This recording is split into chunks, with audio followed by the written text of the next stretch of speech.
On July 22nd, it was officially announced, breaking, mistrial declared in the YNW Melly trial. This would leave thousands of people believing YNW Melly was walking out of that courtroom today with no handcuffs on. Sadly, that is not the outcome of a mistrial, but I will share with you the truth behind it. We first need to listen to the judge declare the mistrial inside of the courtroom. And ladies and gentlemen, the juror inquiry form, it indicates that after further discussions, reviewing the evidence and speaking freely amongst the jurors, we are still unable to reach a unanimous decision. So at this time, what I am going to do is just declare mistrial, the case was mistried, and again, I want to thank you very much for your time and attention. It's very much appreciated. You're free to go. All right, score now. Thank you, ladies. In the process of the mistrial being declared, YNW Melly didn't fully understand it either. This is why his lawyer began having a very serious talk with him about what is going to happen next. Give them a notice. Thank you. Appreciate it all. Thank you.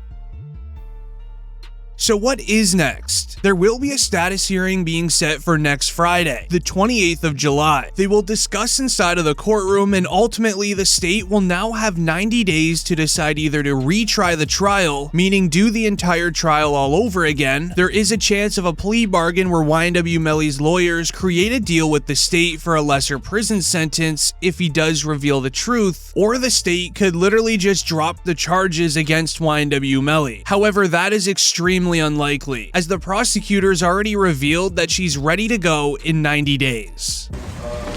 How do you want to address this now, counsel? Change set as on date and pick, we should start within 90 days, unless you're going to start to waive that. We're not prepared to make that decision right now. I would ask that we set this in a week for our status report. Do you have any objection to that? No, you're right. So why don't we put it on the docket for next Friday?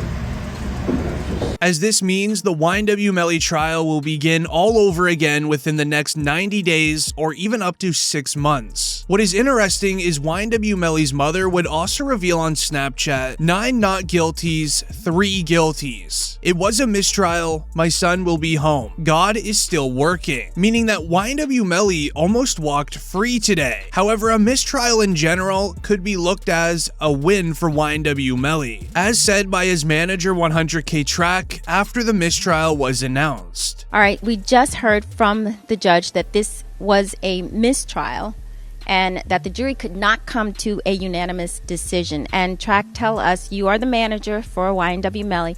What's your reaction to the mistrial? I mean, I'm happy with it, you know what I'm saying? It's not the verdict we would want, of course, but, you know, it's a second chance, and I take that literal for everything. Second chance of life, second chance for a better defense.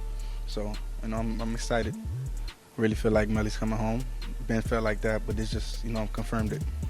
Have you had a chance to talk to Melly since he's been during this trial, and whether or not, you know, what his reaction would be to a mistrial? I mean, you know, they took his phone privileges a long time ago before we even got to this case, so no, but I'm pretty sure he's patient, you know what I'm saying? He's going to get into his music, you know, write more, get into praying, and just because he know he's coming home. So if it's not today or tomorrow, it's definitely going to be soon. This would later result in YNW Melly's actual lawyers outside of the courtroom during an interview revealing their disappointment with the outcome. Just had the mistrial called, and I need to have both of your reactions. Obviously, we want to thank the jury for their great efforts that they've extended over this period of time. But we are somewhat disappointed that Melly is not walking out the door with us. That's all I can say for right now. And David, do you have anything you want to say further? I don't really have much to add except to say that the jury did pay attention. We asked them to do a lot, and they hung in there and gave it its best effort, their best effort, and it's the most we could ask of them. So. What is interesting is the mistrial likely only happened due to YNW Melly's angry lawyer. On the closing day, he was screaming over the fact that the jury had to make a decision on YNW Melly's life with such little evidence. And tell him that he's going to live life in the state penitentiary without parole or being on row. This is the investigation they want you to rely upon and say it's proof beyond and to the exclusion of every reasonable doubt? I guess so, according to them.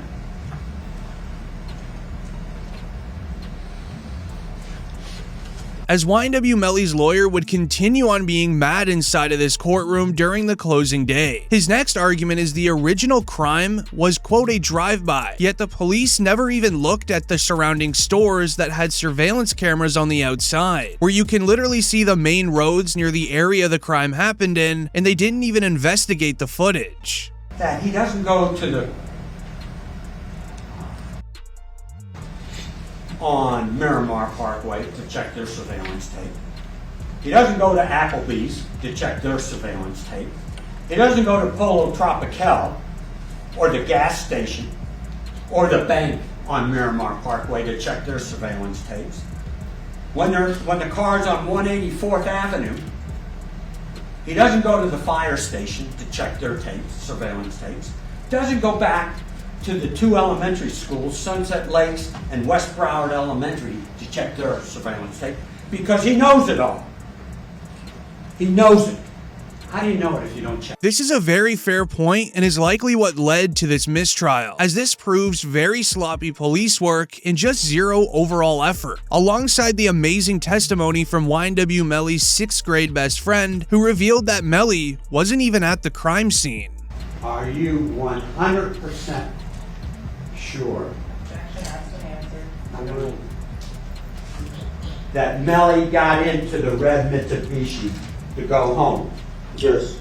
Are you 100% sure that this young man learned of his friends at the exact same time you learned of it? Yes. And that was at the house? Yes.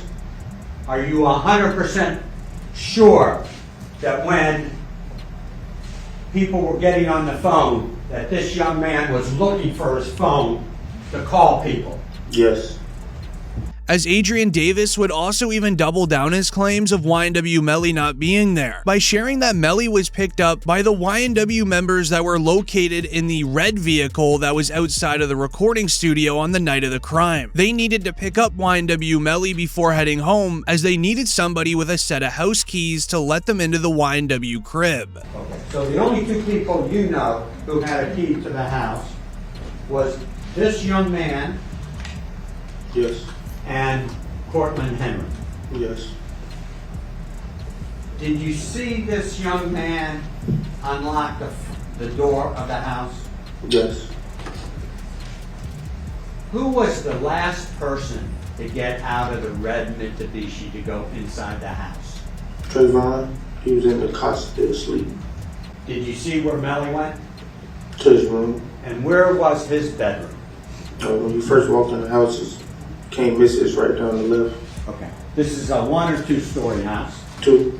As this made many people believe YNW Melly is innocent, as Davis claimed he watched YNW Melly walk to the front door, open the door, and then go straight to his bedroom to go to sleep, which creates an alibi for YNW Melly, as witnesses saw him go into his bedroom during the hours of the crime. While sleeping for roughly an hour or two, the members in the YNW crib would begin yelling and screaming, waking up everyone in the house as they just learned what happened to Juvie and Sack Chaser. Did there come a time in the early morning hours that you were woken up and heard some distressing news?